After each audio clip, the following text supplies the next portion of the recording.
এখন পর্যন্ত কিন্তু গভর্নমেন্ট যাবেন, আপনি কেন দাম বাড়াবেন?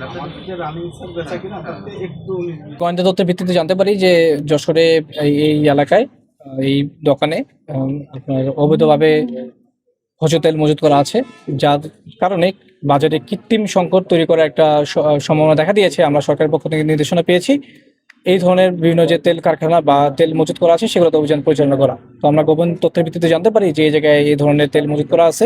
আমরা এসে যেটা পেয়েছি এখানে মূল্য তালিকা যেটা টানা ছিল বিক্রি হচ্ছে কত, সেটা কোনো সুনির্দিষ্টভাবে মূল্য তালিকা ছিল না। নিত্য প্রয়োজনীয় পণ্য এবং মূল্য তালিকা অবশ্যই সংরক্ষণ করতে হবে, কিন্তু ওনাদের কাছে এসে কোনো সংরক্ষণ অবস্থা পাওয়া যায়নি।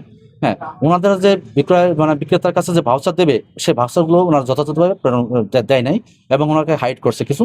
এখন আমরা এখানে এসে যেটাতে সয়াবিন 81 ব্যারেল, আপনারা জানেন এক ব্যারেলে 204 লিটার থাকে, 81 ব্যারেল পাওয়া গেছে এখানে সংরক্ষিত অবস্থায় ভিতরে পাওয়া গেছে দোকানের মধ্যে, এবং পাম পাওয়া গেছে 90 ব্যারেল, এবং সুপার পাওয়া গেছে 40 ব্যারেল।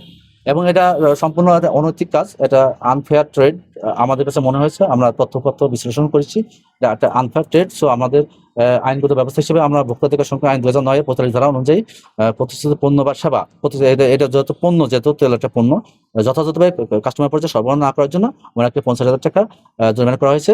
এবং উনি ওনার ভুল স্বীকার করেছেন, যে এখন থেকে লিখিত দিয়েছেন, আন্ডারটেকেন দিয়েছেন, উনি এখন থেকে এই কাজটা আর করবেন না। উনি বাজারে যাতে সরবরাহ ঠিক থাকে উনি সেই বিষয়ে যথাযথ পদক্ষেপ না নেবেন। আর যদি উনি না নেয়, পরবর্তীতে আমাদের তদারকিমূলক অভিযান অব্যাহত থাকবে। JBS Holdings Limited।